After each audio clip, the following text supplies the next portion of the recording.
السلام علیکم ورحمۃ اللہ وبرکاتہ۔ بسم اللہ الرحمن الرحیم۔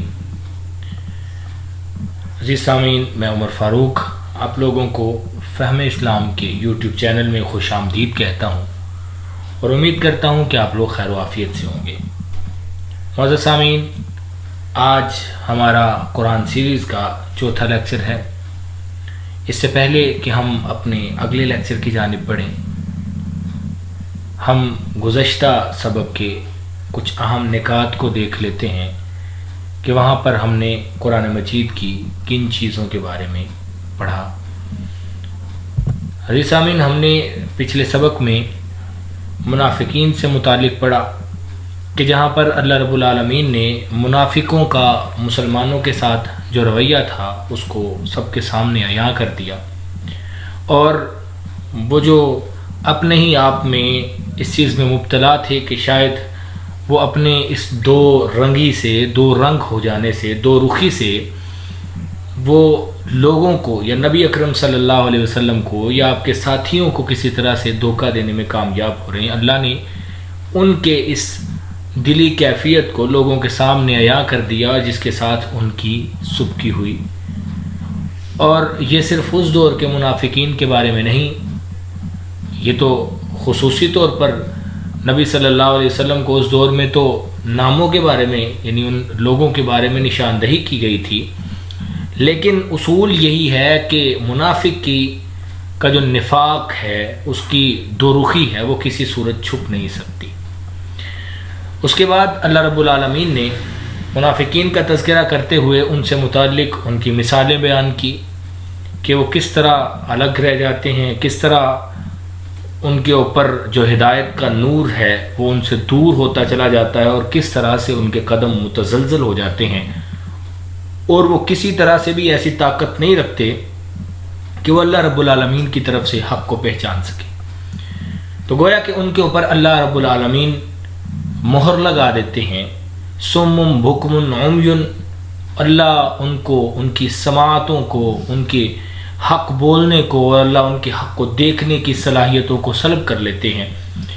اسی کا تذکرہ اللہ رب العالمین نے سورہ بقرہ کے دوسرے رکوع میں کیا۔ آج ہم انشاءاللہ اللہ کی توفیق سے اپنے لیکچر کا باقاعدہ آغاز کرتے ہیں کہ جس میں آج ہم سورہ بقرہ کے تیسرے رکوع کو پڑھیں گے، اس کا لفظی ترجمہ دیکھیں گے، اور جہاں پر اللہ کا جو کلام ہے اس کی کچھ ہلکی پھلکی مختصر تفسیر دیکھیں گے۔ آج کا جو ہمارا سبق ہے اس میں 9 آیات ہیں۔ رکوع نمبر 3 ہے، یا ایھا الناس، اے لوگو۔ اللہ رب العالمین کا قرآن مجید میں کلام کرنے کا جو انداز ہے اس میں کچھ باتیں، کچھ چیزیں وہ واضح ہیں۔ جیسے اللہ رب العالمین جب قل کے ساتھ کلام کرتا ہے تو وہ اس وقت نبی اکرم صلی اللہ علیہ وسلم مخاطب ہوتے ہیں۔ جب اللہ رب العالمین یا ایھا الناس کے ساتھ کلام کرتے ہیں تو اس وقت ساری کی ساری انسانیت مخاطب ہوتی ہے۔ جب اللہ رب العالمین مومنین کے بارے میں کلام کرتے ہیں تو اس وقت سارے کے سارے مومن مخاطب ہوتے ہیں۔ تو یعنی یہاں پر یا ایھا الناس کا لفظ اس بات کی گواہی دے رہا ہے کہ یہاں پر صرف مومنوں سے کلام نہیں ہے بلکہ ساری کی ساری انسانیت سے کلام ہے۔ یا ایھا الناس، اے لوگو، اعبدو، تم عبادت کرو۔ امر کا صیغہ ہے، امر کے صیغے سے مراد اللہ نے یہاں پر حکم دیا ہے، تم عبادت کرو سب کے سب، ربکم، اپنے رب کی، الذی، جس نے، خلقکم، تمہیں پیدا کیا ہے، والذین، اور ان لوگوں کو پیدا کیا ہے،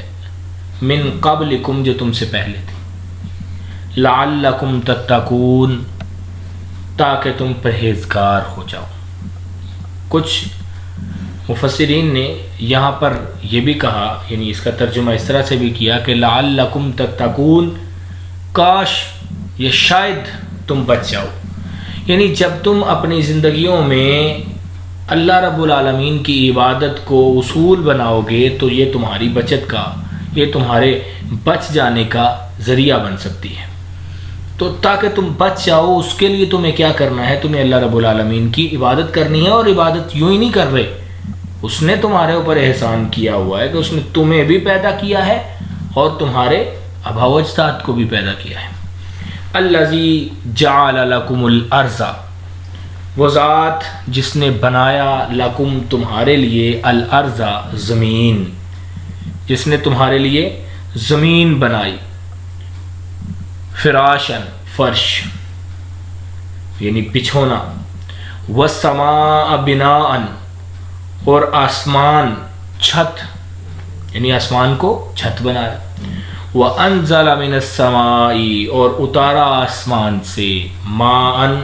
پانی، فَأَخْرَجَ بِهِ پس وہ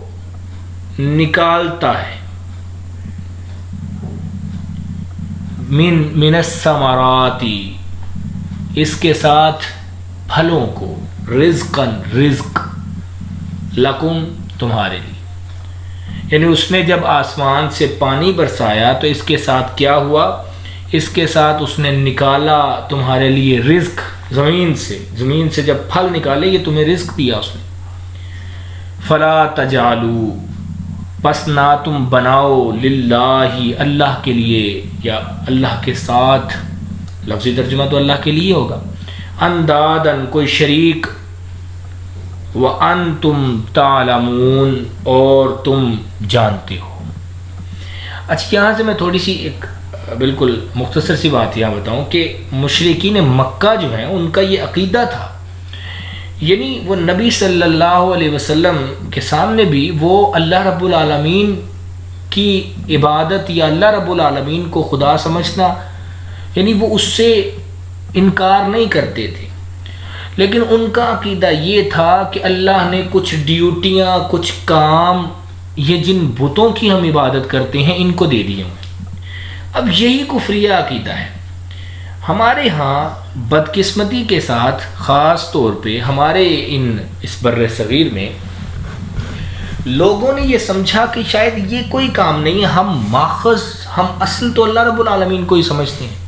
نہیں،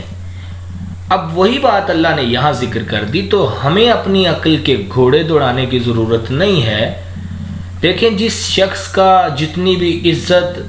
اللہ کے دین کی وجہ سے کرنی ہے وہ اللہ نے ہمیں بتا دی ہے،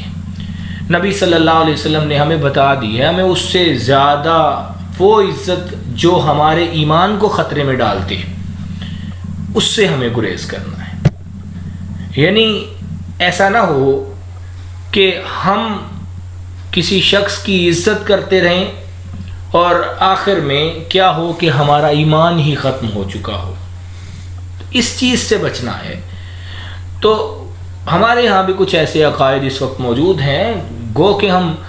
بڑے بڑے اولیاء کرام کے متعلق ان کی عزت ہمارے لیے واجب ہے، لازم ہے، لیکن اس کا ہرگز مطلب یہ نہیں ہے کہ ہم ایسے واقعات، ایسی کہانیاں جو کہ ہمارے ایمان کو شبہ نہیں دیتی، ہم ان کو ان اولیاء کی طرف منسوب کر کے تو اپنے لیے اللہ رب العالمین کی جہنم میں حصہ تلاش کریں۔ تو اللہ نے کہا تم نہ بناؤ ان کو اللہ کے ساتھ کوئی شریک، اور تم جانتے ہو، تمہیں پتہ ہے کہ یہ کچھ نہیں کرتے لیکن تم پھر بھی یہ کرتے، تم جانتے ہو، یہ نہیں ہے کہ تم جانتے نہ ہو، سمجھدار ہو، عقل مند ہو، لیکن تمہاری عقلوں پہ پردہ پڑ چکا ہے، تم جانتے ہو اور جانتے بوجھتے ان کو تم شریک نہ بناؤ۔ اب یہاں تک اللہ رب العالمین ڈائریکٹ مخاطب ہوئے صرف کفار کے ساتھ۔ اب یہاں پر جو آگے بات کی یہ کفار کے ساتھ کلام ہے قرآن مجید کو لے کر، وَإِن كُنتُمْ اور اگر تم فی ریب کوئی شک پکڑتے ہو، وَإِن كُنتُمْ اور اگر ہو تم فی ریب شک میں، مما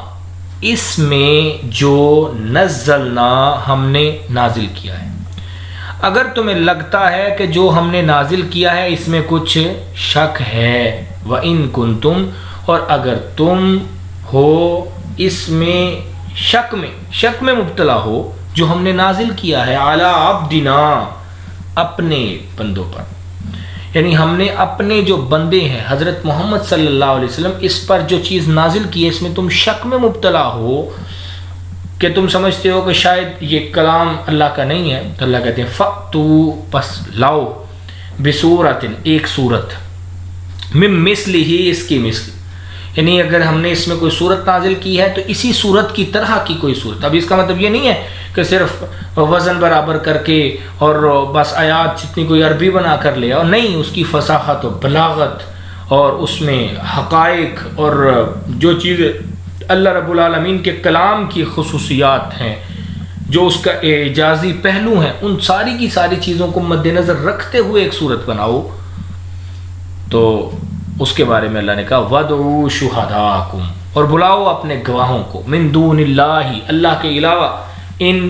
کنتم صادقین اگر تم سچے ہو۔ پھر آگے اللہ نے فرمایا کیونکہ ظاہر ہے جی اللہ کی مخلوق ہے، ساری دنیا اللہ کے کنٹرول میں ہے، فرمایا فَإِن لَّمْ تَفْعَلُوا پس نہیں تم کر سکے، وَلَن تَفْعَلُوا اور ہرگز نہیں تم کر سکو گے، تم کر بھی نہیں سکے، ایسا ہوا بھی نہیں ہے، ہو بھی نہیں رہا اور ہوگا بھی نہیں، پس فَاتَّقُوا النَّارَ پس بچو اس آگ سے،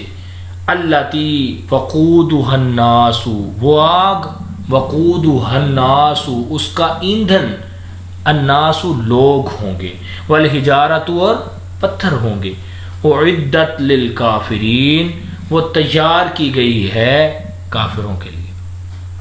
اس آگ سے بچو کیونکہ تم کر تو نہیں سکو گے، لہٰذا چیلنج ایکسیپٹ کرتے پھرنا نا، یہ نہ ہو کہ تم چیلنج ایکسیپٹ کر لو اور پھر بعد میں اپنے لیے اس چیلنج کو تو وہ تمہارے گلے کی ہڈی بن جائے۔ بچو، ابھی بھی اللہ تمہیں بتا رہے ہیں، اللہ نے تمہیں تمہارے مستقبل کے بارے میں بتا دیا کہ اس قرآن کے اندر سے کسی طرح کی کوئی غلطی، کوئی خامی، کوئی کمی کسی طرح کی تم نہیں نکال سکتے، اور یہ یاد رکھیے گا یہ صرف اس دور کے کفار کے لیے نہیں تھا بلکہ آج کے دور کے لوگوں کے لیے بھی۔ اس میں اپنی عقل سے غلطی نکالنے کی کوشش کرو تب بھی نہیں نکلے گی،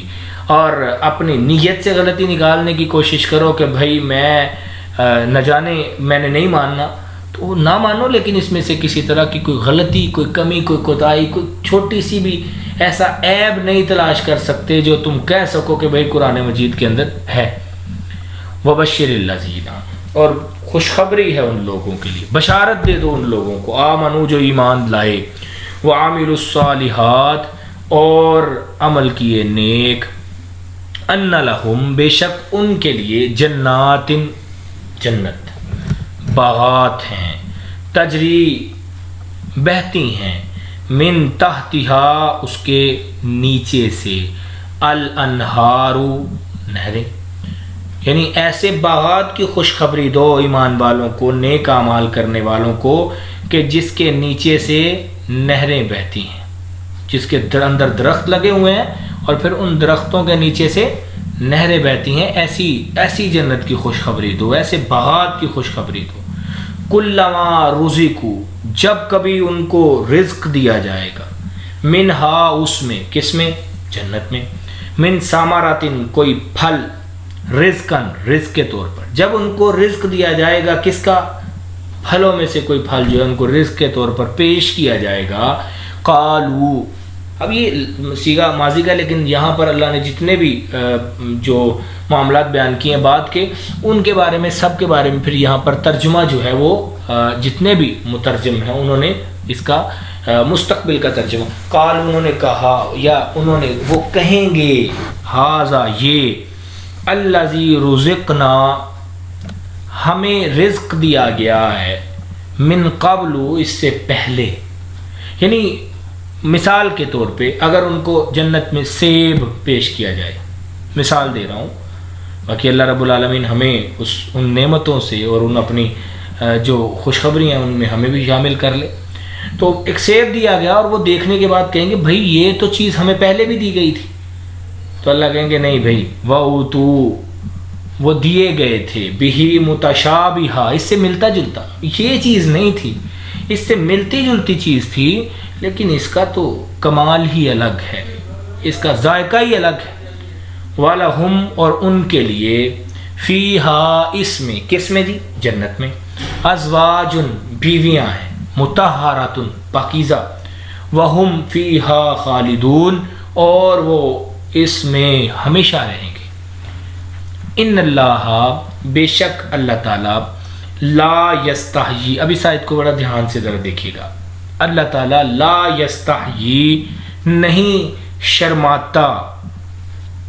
کس سے جی؟ این یضربا کہ وہ بیان کرے، مثلا مثال، ما بعوضتن جو مچھر کی ہو، فما فوقہا پس جو کوئی اس سے بھی حقیر ہو، مچھر کی مثال ہو یا اس سے بھی حقیر کی مثال ہو، اللہ نہیں شرماتا، اللہ حیا نہیں کرتا۔ اصل میں یہاں معاملہ کچھ یوں تھا کہ مشرکین جب قرآن مجید میں جگہ جگہ پر اللہ نے کہیں پر فرمایا کہ جن کی تم عبادت کرتے ہو ان سے تو اگر کوئی مکھی چیز چھین کے لے جائے تو کہتے تھے یار یہ کیا مسئلہ ہے کہ اللہ کبھی قرآن مجید میں جو ہے نا مکڑی کا تذکرہ کر رہا ہے، کبھی اللہ شہد کی مکھی کا تذکرہ کر رہا ہے، کبھی اللہ کسی جانور کا کسی تو یہ کیا معاملہ ہے؟ یعنی اتنی بڑی کتاب کا اگر دعویٰ ہے تو پھر اتنی چھوٹی چھوٹی سی چیزیں کیوں بیان ہو رہی ہیں؟ تو یاد رکھیے گا اللہ رب العالمین نے بھی پھر تذکرہ تو چیزوں کے حساب سے کرنا ہے نا، جس کو بات سمجھائی جا رہی ہوتی ہے۔ اب یہاں پہ ایک تھوڑی سی عقل کی بات یہ ہے کہ جس کو بات سمجھائی جا رہی ہوتی ہے بنیادی طور پہ مثال دیتے ہوئے اس کی عقل کو ذہن میں رکھا جاتا ہے۔ مثلا میں اگر یہاں پر آپ کے ساتھ کوئی مثال دوں گا تو میرے سامنے جیسے سامعین ہوں گے، جیسے سننے والے ہوں گے، مجھے یہ ذہن میں رکھنا ہے کہ میں ویسی ہی مثال دوں۔ میں اگر اس سے بلند پائے کی مثال دوں گا تو بھی وہ سامنے والے منہ دیکھ کے ہکا بکا رہ جائیں گے، اور اگر میں بالکل ڈل قسم کی، بالکل ہلکی قسم کی مثال دے دوں گا، وہ جس کے بارے میں ان کو پتہ ہی نہیں ہے، تو وہ پھر بھی ایک جوڑ نہیں بنے گا۔ تو یہ اللہ جب کوئی کسی چیز کی مثال دیتا ہے تو اس میں بنیادی طور پہ وہ اللہ سامنے والوں کو، سامعین کو، یا جو چیز بیان کر رہے ہیں اس کے ایک تعلق کو دیکھ کر اللہ مثال دیتا ہے۔ اچھا جی، این یضربا مثلا ما بعوضتن کہ وہ بیان کرے مثال، ما بعوضتن جو مچھر کی ہو، فما فوقہا بس جو کوئی اس سے بھی اوپر ہو، فاما الذین پس وہ لوگ آمنو جو ایمان لائے، فیعلمون پس وہ جانتے ہیں، انہ الحق کہ بے شک وہ حق ہے، من ربہم ان کے رب کی طرف سے۔ اب اللہ تو بیان کرتا ہے، اللہ کوئی بھی چیز بیان کرتا ہے، جو ایمان والے ہیں وہ کہتے ہیں آمنا وصدقنا، ہم ایمان لائے، ہم نے تسلیم کیا، ہم نے تصدیق کی، ہم مان گئے، یہ تو ایمان والوں کا شیوا ہے۔ اور وَأَمَّا الَّذِينَ اور جو لوگ کافروا انہوں نے کفر کیا، فَيَقُولُونَ پس وہ کہتے ہیں مَاذَا أَرَادَ اللَّهُ کیا ارادہ کرتا ہے اللہ، بِهَذَا مسئلہ اس مثال کے ساتھ، یعنی انہوں نے کیڑے نکالنے کا سلسلہ جاری رکھنا ہے، لیکن جو ایمان والے ہیں ان کے سامنے قرآن، حدیث، قرآن کی بات، اللہ کی بات، نبی کی بات بیان کی جائے، انہوں نے کہنا ہم مان گئے، لیکن کافر وہ جی ایسا نہیں کریں گے۔ اب دونوں کے رد عمل مختلف ہو گئے، ایک مچھر کی ہی مثال بیان کی تو دونوں کے رد عمل مختلف ہو گئے۔ کافر کہتا ہے کہ یہ کیا ہے جی، کیوں اس میں بیان کیا جا رہا ہے، اور مومن کیا کہتا ہے کہ بھائی جو کچھ آ گیا بس وہ حق ہے، اس پر میں ایمان لاؤں گا، کیونکہ ہم نے شروع میں پڑھا مومن کی نشانی ہے یؤمنون بالغیب، وہ غیب کے ساتھ ایمان لاتا ہے، اس نے چیز نہیں بھی دیکھی وہ مانے گا۔ اچھا جی، یضل بہ کثیرا وہ گمراہ کرتا ہے اس کے ساتھ بہت ساروں کو، ویہدی بہ کثیرا اور وہ ہدایت دیتا ہے اس کے ساتھ بہت ساروں کو۔ یہ قرآن کی بات ہو رہی ہے کہ اللہ قرآن مجید کے ذریعے بہت سارے لوگوں کو گمراہ بھی کرتا ہے، اور قرآن مجید کے ذریعے بہت سارے لوگ ہدایت۔ اب ہم کہیں گے جی قرآن مجید تو ہدایت کے لیے، لیکن دیکھیں نا کہ قرآن ہی بیان ہو رہا ہے اور ایک کافر کیا کہہ رہا ہے۔ اب جب کافر قرآن کے نزول پر اعتراض کرے گا تو ہو سکتا ہے اس سے پہلے اس کے اوپر چونکہ اتمام حجت نہیں ہوا تھا، دلیل مکمل نہیں ہوئی تھی کہ اس کو جہنم میں پھینکنا، اب اس نے قرآن کے نزول کے بعد انکار کر کے اپنے اوپر جہنم کو واجب کر لیا، تو گمراہی اس کے لیے، تو گمراہی کی جو بنیادی وجہ بنی وہ تو قرآن کا انکار ہے۔ وما یضل بہ الا الفاسقین اور نہیں وہ گمراہ کرتا اس کے ساتھ مگر فاسقوں کو، گناہگاروں کو۔ الذین، اب دوسری کافروں کی نشانی اللہ نے بیان کی، الذین ینقضون وہ لوگ، ینقضون وہ توڑتے ہیں، عہد اللہ اللہ کا وعدہ، من بعد میثاقہ اس کے پختہ ہو جانے کے بعد۔ اب مفسرین نے لکھا یہ اس وعدے کی بات ہے جو اللہ تعالیٰ نے عالم ارواح میں تمام کے تمام لوگوں سے لیا تھا کہ الستُ بربکم کہ کیا تم مجھے رب تسلیم کرتے ہو؟ تو سب نے کہا تھا بلا، کیوں نہیں۔ تو یہ انہوں نے یہاں پر آ کر جب اللہ کی تکفیر کی، اللہ کو نہیں مانا، تو گویا کہ انہوں نے اس وعدے کو توڑ دیا پختہ ہو جانے کے بعد۔ وَيَقْطَعُونَ، اور وہ توڑتے ہیں، کاٹتے ہیں، مَا أَمَرَ اللَّهُ، جو حکم دیا ہے اللہ نے، بھی اس کے ساتھ، أَن يُوصَلَ، کہ اس کو جوڑیں، کہ وہ جوڑیں۔ یہاں پر اللہ نے رشتوں کی بات کی، یہاں پر اللہ تعالیٰ نے رشتوں کو جوڑنے کی بات کی۔ وَيُفْسِدُونَ، اور وہ فساد کرتے ہیں، فی الارض، زمین میں، اولئک هم الخاسرون،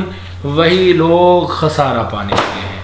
یعنی کون لوگ خسارہ پانے والے ہیں؟ کہ جو لوگ اللہ کے وعدے کو توڑتے ہیں اور اللہ کے حکم کو کاٹتے ہیں، یعنی جس چیز کا اللہ نے حکم دیا ہے اس کو کاٹتے ہیں۔ وَيُفْسِدُونَ فِي الْأَرْضِ، اور فساد کرتے ہیں زمین میں، اولئک هم الخاسرون، وہ خسارہ پانے والے ہیں۔ کیف تکفرون، کیسے وہ تم کفر کرتے ہو، کیسے تم کفر کرتے ہو باللہ، اللہ کے ساتھ۔ اب اللہ نے ساری باتیں کرنے کے بعد اللہ نے پھر آخری ایک بات کی ان کے ساتھ کہ ساری تم نے کفر تو کر لیا، اب ذرا تم بتاؤ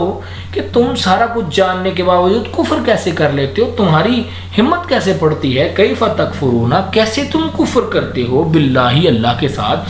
وکنتم، اور تم تھے، امواتن، مردہ، تمہارا وجود ہی نہیں تھا، تم آدم میں تھے، فاحیاکم، پس اس نے تمہیں زندہ کیا، آدم تھے، اللہ نے تمہیں وجود دیا، ثم یمیتکم، پھر وہ تمہیں مارے گا، ثم یحییکم، پھر وہ تمہیں زندہ کرے گا، یعنی تمہیں زندہ کرے گا، ثم الیہ ترجعون، پھر تمہیں اس کی طرف لوٹ کر جانا ہے۔ اب یہاں پر اللہ نے بات کی کہ جب تمہیں جو پتہ ہے کہ تم کچھ نہیں تھے، تمہیں بنایا، پھر مارے گا، پھر زندہ کرے گا، جب سارے کے سارا مالک وہ ہے تو پھر ایمان کیوں نہیں لے آتے اس کے اوپر؟ اتنی واضح نشانیاں ہو جانے کے باوجود بھی ایمان نہ لانا، یہ یقیناً ختم اللہ علی قلوبہم، اللہ نے ان کے دلوں پر مہر لگا دی۔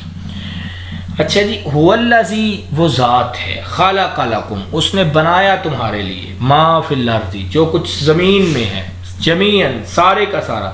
ثم استوى، پھر وہ متوجہ ہوا، الی السماء، آسمان کی طرف، فسواہن، پس اس نے ٹھیک ٹھیک بنایا ان کو، سبع سماوات، ساتوں آسمانوں کو ٹھیک بنایا، برابر بنایا، وَهُوَ بِكُلِّ شَيْءٍ عَلِيمٌ، اور وہ اس کے ساتھ، یعنی وہ ہر چیز کا، علیم، اس کو جاننے والا ہے، وَهُوَ بِكُلِّ شَيْءٍ عَلِيمٌ، اور وہ ہر چیز کو، تمام کی تمام چیزوں کا علم رکھنے والا ہے، ان کو جاننے والا ہے، اس کو پتہ ہے کہ اس کائنات میں کہاں پر کیا معاملات پیش آ رہے ہیں۔ تو لہٰذا کوئی کافر ہو، کوئی مومن ہو، کوئی منافق ہو، وہ یہ نہ سمجھے کہ اس کے جو اعمال ہیں وہ اللہ رب العالمین سے کسی طرح بھی چھپے ہوئے ہیں۔ اللہ تو سارے کے سارے معاملات کا علم رکھنے والا ہے۔ اچھا جی، ہم دیکھتے ہیں جی ہمارے اس سبق کے جو موضوعات تھے، اللہ کی نشانیوں کے بارے میں ہم نے پڑھا، قرآن کی حقانیت اور کفار کو جو اللہ نے چیلنج دیا اس کے بارے میں پڑھا، ہم نے مومنین کے لیے جو خوشخبریاں اللہ رب العالمین نے بیان کی اس کے متعلق پڑھا، کفار کی بڑی بڑی جو برائیاں ہیں ان کے متعلق پڑھا، اور انسانی زندگی کے جو مراحل ہیں ہم نے اس کے متعلق اپنے اس سبق میں پڑھا۔ تو مجھے امید ہے کہ جس قدر میں سمجھانے میں کامیاب ہوا ہوں، اللہ رب العالمین نے جتنی توفیق دی ہے میں نے اپنی طرف سے کوشش کی ہے، باقی غلطی کوتاہی انسان کے ساتھ جڑی ہوئی ہے، انسان خطاؤں کا پتلا ہے۔ دعا کروں گا کہ اللہ رب العالمین اگر مجھ سے کوئی کسی طرح کی پڑھانے میں، بتانے میں کوئی غلطی ہو گئی ہے، اللہ میری اصلاح کرے، مجھے اللہ تعالیٰ اگر کوئی غلطی ہوئی ہے تو اس سے درگزر کرے، اگر آپ لوگوں کو لگتا ہے کسی طرح کی غلطی مجھ سے ہو گئی ہے تو آپ بھی اس سے درگزر کریں۔ اپنے لیے، میرے لیے، اپنے والدین کے لیے، میرے والدین کے لیے دعا کریں کہ اللہ رب العالمین ہم تمام لوگوں پر اپنی رحمتوں کے سائے تادیر سلامت رکھے، اور ساتھ ساتھ پوری انسانیت کے لیے اور بالخصوص مسلمانوں کے لیے دعا کریں کہ اللہ رب العالمین ہمیں آزمائشوں کے اس دور سے اپنی اوپر ایمان رکھتے ہوئے ہمیں ان تمام آزمائشوں سے نمٹنے کی توفیق عطا فرمائے، اور آخر میں ہمیں اللہ تعالیٰ سرخرو کرے، کامیاب کرے۔ اسی کے ساتھ انشاءاللہ کل ہم اپنے اگلے سبق کی طرف چلیں گے، تو آپ اس کو دیکھیں۔ اگر کسی طرح کا کوئی مسئلہ ہوتا ہے تو آپ ویڈیو کے ساتھ کمنٹ کر سکتے ہیں تاکہ ہم اس چیز کو مزید دیکھ سکتے ہیں۔ ہماری کوشش یہ ہے، زیادہ پڑھنے کا مقصد بنیادی طور پہ یہ ہے کہ ہم جلد از جلد اپنا زیادہ سے زیادہ جو سبق ہے اس کو کور کریں تاکہ ہم جلدی سے جان سکیں کہ اللہ رب العالمین ہم سے کس طرح سے اور کن باتوں کے ذریعے ہم سے مخاطب ہے۔ السلام علیکم ورحمۃ اللہ وبرکاتہ۔